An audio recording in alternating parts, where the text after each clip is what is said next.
Hi everyone and welcome to today's General Hospital Recap. As always, don't forget to subscribe so you don't miss any of our videos or recaps. We're on time today because everything's good. So let's get right to it. So this episode is taking place the morning after yesterday's episode. So a whole night has passed. At the Metro Court, Carly comes over, Nell's already there, Michael comes up to her, it's a whole party, and they talk about chess, and Michael's so good and almost impossible to beat, and, you know, it's actually kind of a light moment, but it passes when Morgan's name gets brought up, and everyone just gets very somber. So Carly takes Michael to the side and asks what's going on between him and Nell. You know, they seem very, back and forth, kind of joking. And he's like, hey, we're just friends. It's okay. And she likes that they're friends. But Michael says it won't become more than that because, Nell doesn't want to complicate her job. And he's just not in a place for that right now. His Sabrina just died. And Carly says she wouldn't object to them dating in the future. So Nell is going through Carly's bag under the bar. She opens her wallet and looks through it. And then there's a stack of cash and she puts it in her bag. And Bobby catches her and tells Michael and Carly that she caught Nell stealing. And will she deny it? Will she? No, she won't. Wait. Come here, baby. Say hi. Hi, my name is Misha. Hello. Say hi. Look in the camera right there, Mish. Come on. No? Okay. You can just stay here. So, apparently, Nell wasn't stealing. It was the cash from last night's bar receipt. Carly asked Nell to cash it, so she was supposed to have that money. That wasn't shady, but, she did look through Carly's wallet, which was a little weird. So Michael thinks Nell doesn't seem too upset about being called a thief, and Nell's like, what are you gonna do? Carly takes Bobby aside, and Bobby is still suspicious of Nell. She's sure she has an agenda, and she tells Carly, you know what, I actually came here to tell you that Monica wants me to come back and work at General Hospital. Yay! Yay! Nell apologizes to Bobby for their misunderstanding. That totally wasn't on her at all. Bobby says it's fine, and Carly apologizes to Nell after Bobby leaves, and Nell wants to make things right between her and Bobby. At Jean's Roadhouse, Jean Branford's Roadhouse, who knows? JAX comes back. He forgot his credit card last night, and turns out someone else left with Alexis, and I'm like, no. So the bartender says she wasn't sober and headed to a motel across the street, and I'm like, no. At the motel across the street, Alexis wakes up and the shower's running. She remembers the man who sat down in her booth, who was Tom Baker. So already I'm really not liking where this was going. The events of last night start hitting her. She was drinking a lot. He was talking to her, and they, I was not liking where I thought they were going with this. She asks the person in the shower if he's okay, but nobody's answering. So in the flashback, they talk about Franco, and she says that his real name is Robert, and I was like, I love drunk Alexis, because that's what I've been saying for the past few years. Ever since they decided to make Franco Baldwin a person, and I'm like, that's not his name.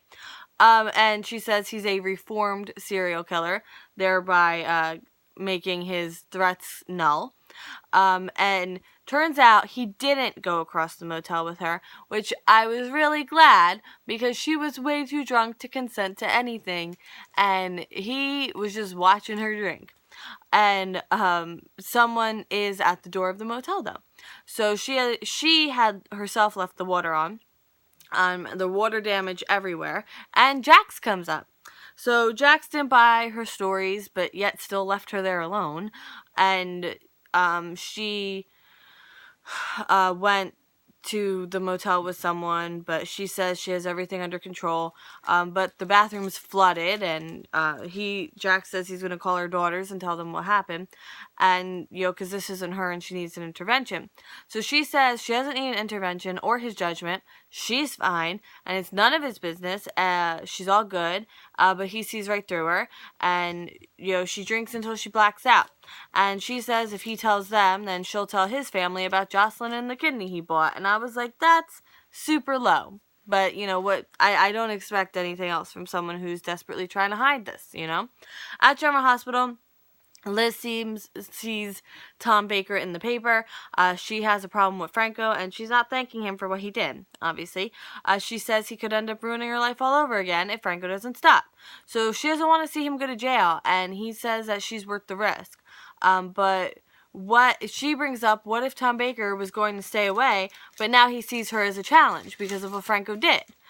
So also, he lied to her, and how can she trust him, even if it is a small lie that could, you know, snowball into a big lie. So he sees why she's upset, and he swears he'll never lie to her again, and he is going to turn a lie into the truth and get her that special dinner. At Kelly's, Griffin and Anna are going to family court this morning. Valentine immediately petitioned, and he's worried, Griffin's worried about their chances. Valentine comes right up to them. He's confident. Griffin postponed his meeting with the bishop about leaving the priesthood. He's waiting to see what happens. And Anna is hopeful with their chances in court. Although Griffin says it's because he wants to give the person, like, the whole story. But, you know. At family court, Charlotte's custody will be settled today, aka tomorrow.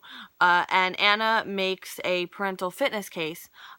She has Claudette's mother's letter, the fact Claudette is missing.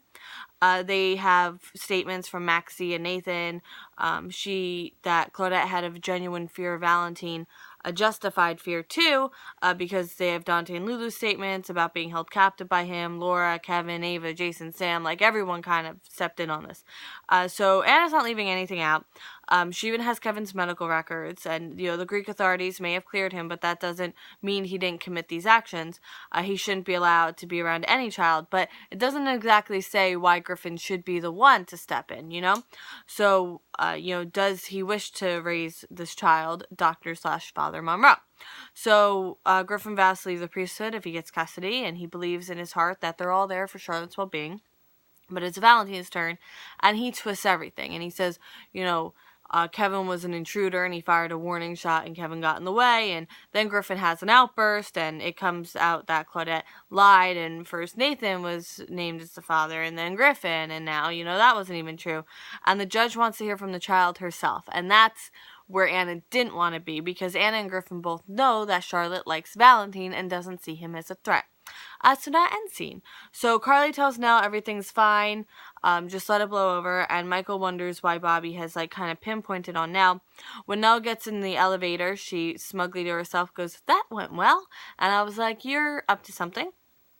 JAX decides that he and Alexis can keep this between them. Yeah, figured. And he wants her to rein it in, though. And Alexis gets good news from Diane.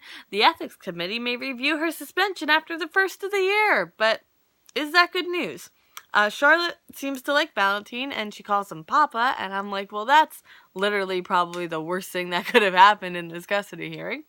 And Tom Baker approaches Elizabeth outside Kelly's, and my prediction is that he's going to be like, I'm a reformed person, I'm not a threat to you, but at the same time, you could have guessed done it with a phone call, or, you know, not contacted the person you attacked. You know, just don't do that. But anyway, that is it for today's General Hospital recap. I hope you have a great night, and I will see you tomorrow. Bye!